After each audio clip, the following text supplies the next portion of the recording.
ఇంట్లో పనులు చేయటం. ఈరోజు ఏంటంటే మిక్సీలు గ్రైండర్లు ఇవన్నీ వచ్చినాయి కాబట్టి ఇంట్లో పనులు మనం చేయట్లేదు. అదేవిధంగా ఈవెన్ స్వీపింగ్ కూడా ఇంకోట్లే. యాక్చువల్గా ఏంటంటే వ్యాక్యూమ్ క్లీనర్స్ కూడా వస్తాయి. వ్యాక్యూమ్ క్లీనర్స్ ముందైతే కనీసం ఎలా వచ్చింది, ఇప్పుడు ఏంటంటే దానికి కూడా ఎర్గనామిక్ డిజైన్తో మనం జస్ట్ నించుంటే చాలు, మనం హ్యాపీగా క్లీన్ చేసేవచ్చు. తర్వాత ఏంటంటే ఆటోమేటెడ్ స్విచెస్ కూడా వచ్చినాయి. ఈ రోజు మనం వెళ్ళి ఆన్ చేయగల అలెక్సాకో లేకపోతే గూగుల్కో చెప్తే ఆటోమేటిక్గా లైట్స్ ఆన్ అండ్ ఆఫ్. ఆ కదలిక కూడా లేదు, రిమోట్ మన ముందే ఉంటుంది.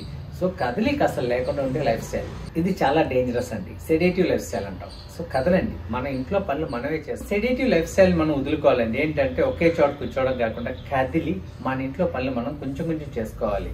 ఎప్పుడైతే మనం చేసామో ఏంటంటే అదో మంచి ఎక్సర్సైజ్. ఎందుకంటే 10,000 feet నడవాలి. అసలు 10,000 feet ఉంది, 3,000 feet నడవట్లేదు ఈరోజు. మనం ఏంటంటే ఒక రూమ్లోనే మనం ఉండిపోతున్నాం. ఈవెన్ విటమిన్ డి కూడా లోపిస్తుంది మనకి, ఎందుకంటే సన్లైట్ కూడా మన బాడీలోకి రావట్లేదు.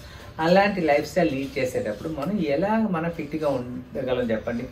ఒక్కసారి ఇది ఒకటి చేయండి. తర్వాత ఇంకోటి ఏంటంటే ఆహారం తీసుకునేటప్పుడు ఏంటంటే మనం పెద్ద ప్లేట్స్లో తినకుండా ఉంటే చూడండి. ఎందుకంటే ఎప్పుడైనా ఇది చాలా సైకలాజికల్ ఫ్యాక్టర్. చిన్న ప్లేట్లో పెట్టుకున్నట్లయితే ప్లేట్ నిండినట్టు ఉంటుంది, తక్కువ తింటాం. సో ఇంటే కూడా సరిపోతుంది. పెద్ద ప్లేట్ అనుకోండి ఇంకా పడుతుంది అని వేసుకుంటాం, ఎక్కువ తింటాం, ఓవర్ ఈటింగ్ అవుతుంది. సో చిన్న ప్లేట్స్లో తినడానికి ప్రయత్నించండి. ఒకవేళ ఒక పార్టీ కానీ ఫంక్షన్ కానీ వెళ్ళామనుకోండి, తప్పకుండా తినాలి.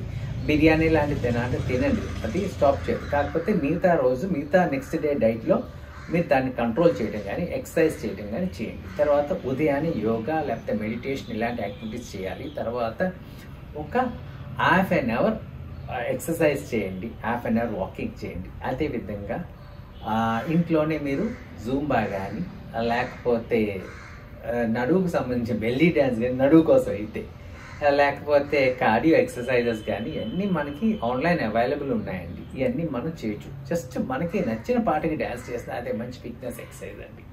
తర్వాత కుదిరినంత వరకు మీరు స్టేర్ కేస్ ఎక్కడానికి ప్రయత్నించండి, లిఫ్ట్ చూస్ చేయకండి. ఎప్పుడైతే మనం లిఫ్ట్ చూస్ చేస్తామో మనం బాగా లేజీ అయిపోతాం. మనకు ఒక అవకాశం ఒక ఎక్సర్సైజ్కి. అదేవిధంగా దగ్గర ప్రాంతంలో 100% మనం సైక్లింగ్ చేసినట్లయితే, సైకిల్ వెళ్ళినట్లయితే అదో మంచి ఎక్సర్సైజ్. ఈరోజు దగ్గర షాప్ కూడా ఒక చిన్న వస్తువు తేవాలన్నా మనం ఏం చేస్తాం, బైక్ వేసుకెళ్తాం. సైకిల్ యూస్ చేయండి, చాలా మంచి ఎక్సర్సైజ్. అదేవిధంగా దగ్గర ప్రాంతాలకి కుదిరితే నడిచెళ్ళండి. తర్వాత మన ఊర్లో ప్రతి చోట పార్క్స్ ఉన్నాయి. ఈ పార్క్స్ మనం నడవడం కోసమే. సో ఆ పార్క్స్కి వెళ్ళి జస్ట్ వాక్ చేయండి.